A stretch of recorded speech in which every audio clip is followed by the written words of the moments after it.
श्री स्वामी समर्थ.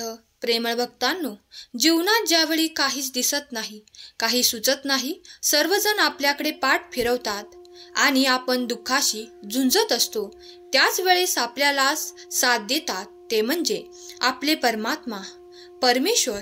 ज्यावेळेस कोणीच दिसत नाही त्यावेळेस देव दिसतात.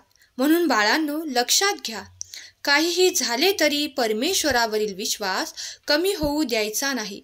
जीवनात जे घडेल ते चांगल्यासाठीच घडेल. आपण फक्त आणि फक्त सकारात्मक राहायचं.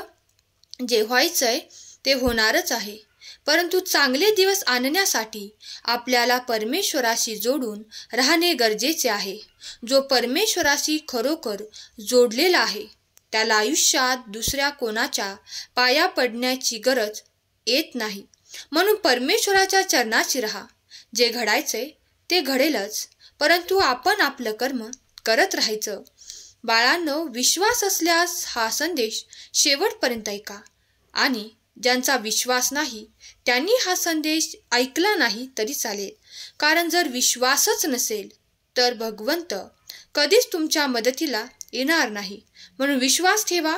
विश्वास कायम असेल तर देवही तुम्हाला एकटं कधीच सोडणार नाही. बाळांनो, सर्व काही आपल्या कर्मावरच आहे. ज्याचं कर्म चांगलं आहे ना, त्याला आयुष्यात कधीच कोणती गोष्ट कायमस्वरूपी त्रास देऊ शकत नाही. एक ना एक दिवस प्रत्येक गोष्टीचा अंत होतोच आणि तुमच्या वाईट दिवसांचा अंत आता जवळ आला आहे. विश्वास ठेवा आणि कमेंट बॉक्समध्ये खरा स्वामी भक्त टाईप करा.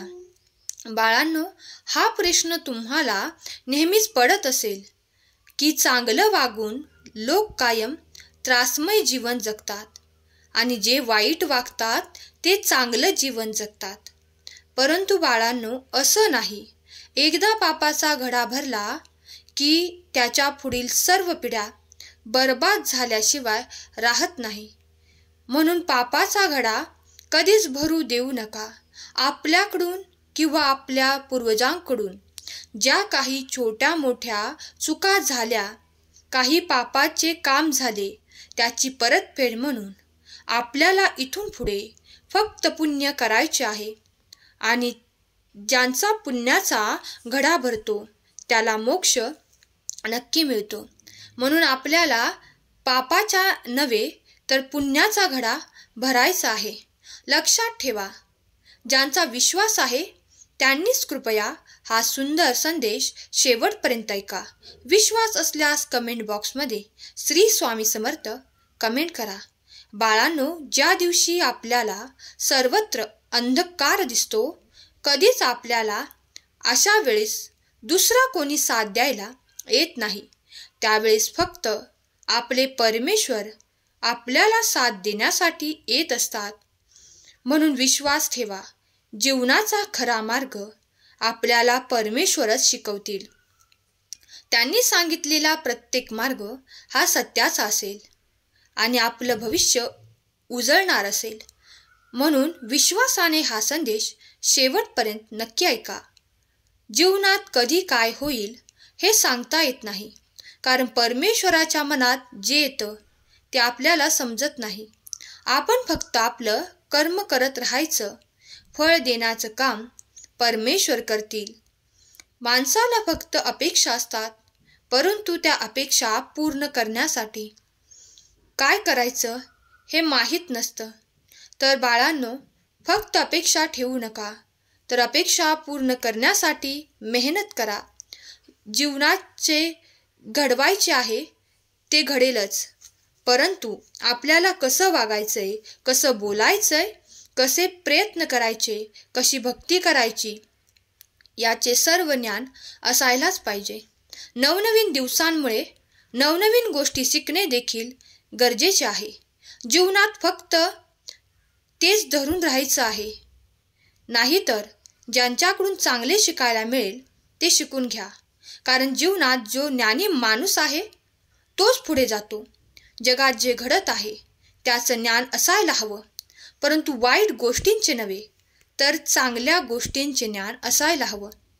बाळांनो, परमेश्वर आपल्याशी जे वागतात ते आपल्या चांगल्यासाठीच वागतात. कधी कधी ते खडतर होतात, कधी कधी मायेने जवळ घेतात, कधी कधी प्रत्येक संकटातून वाचवतात. म्हणून बाळांनो, ही रूपे आपल्याला देवाची कायमस्वरूपी बघायला मिळतात. म्हणून ते आपल्याला आईप्रमाणेच आहेत. आपण त्यांच्या बाळाप्रमाणे आहोत आणि ते आपल्याला प्रत्येक गोष्ट शिकवत आहेत आणि आपण ती शिकायची आहे. कोणीच मागे नाही राहिलं तर मग आपण का मागे राहायचं? आपण का डगमगायचं? का भीती बाळगायची? ज्याने भीती बाळगली तो कायमचा मागेच राहिला. ज्याने प्रयत्न केले तो पुढे निघून गेला. म्हणून बाळांनो, प्रयत्न करत राहा. जे साध्य होत आहे ते साध्य करून घ्या. जीवनात फक्त आळस बाळगू नका, कारण ज्यांच्या अंगात आळस आहे तो प्रत्येक गोष्ट पुढे ढकलतो. कल करे सो आज कर, आज करे सो अभी कर. उद्याचा परवा आणि परवाचा पुढे लोटू नका. उद्या करायचंय तर आजच करा, आत्ताच करा.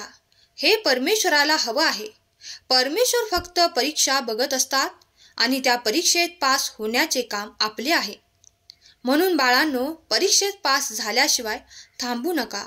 काहीतरी केल्याशिवाय मागे हटू नका. मोठा माणूस बनल्याशिवाय मागे बघू नका.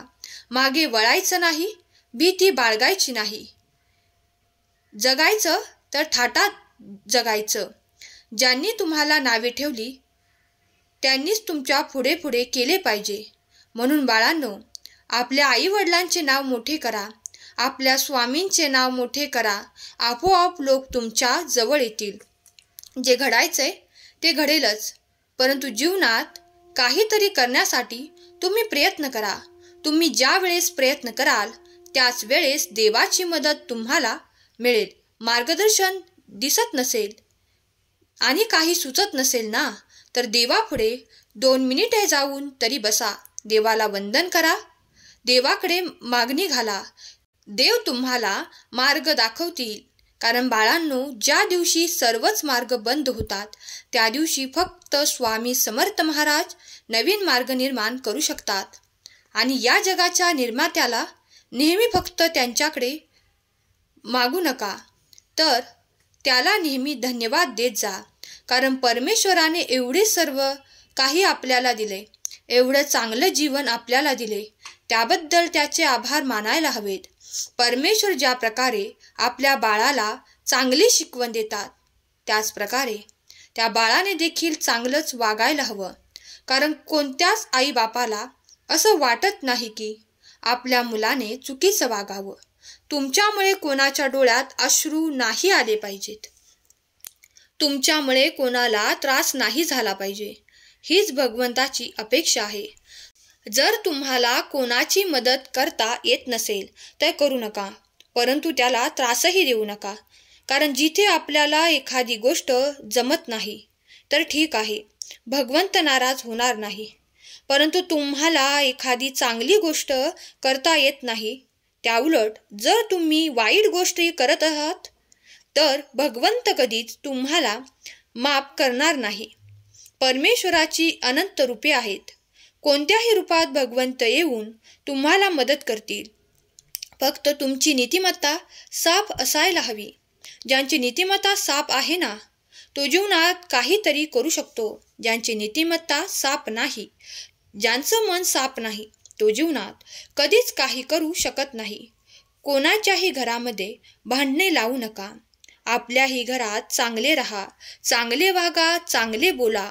आपोआप समोरची पिढीही चांगलीच होईल आणि तुम्ही किंवा तुमच्या हातून, तुमच्या पूर्वजांच्या हातून झालेली सर्व पापे जळून जातील आणि तुम्ही मोक्षाकडे जाण्यासाठी मोकळे व्हाल. बाळांनो, हेच जगाचे सत्य आहे आणि हेच सत्य कायमस्वरूपी राहणार आहे. तुम्ही फक्त बघत राहा. जे स्वामी सांगतात तेच घडणार आहे. आजचा हा सुंदर संदेश तुमच्यासाठी होता. आजचा सुंदर संदेश तुम्हाला आवडला असेल तर संदेशाला लाईक करा आणि असेच नवनवीन सुंदर संदेश ऐकण्यासाठी आपल्या भक्तिमय चॅनलला सबस्क्राईब करून ठेवा. स्वामी तुमच्या सर्व चांगल्या इच्छा पूर्ण करोत, हीच स्वामी माऊली चरणी प्रार्थना. केलेली सेवा स्वामींचरणी अर्पण करते. आजचा हा संदेश शेवटपर्यंत ऐकल्याबद्दल धन्यवाद. श्री स्वामी समर्थ. जय जय स्वामी समर्थ.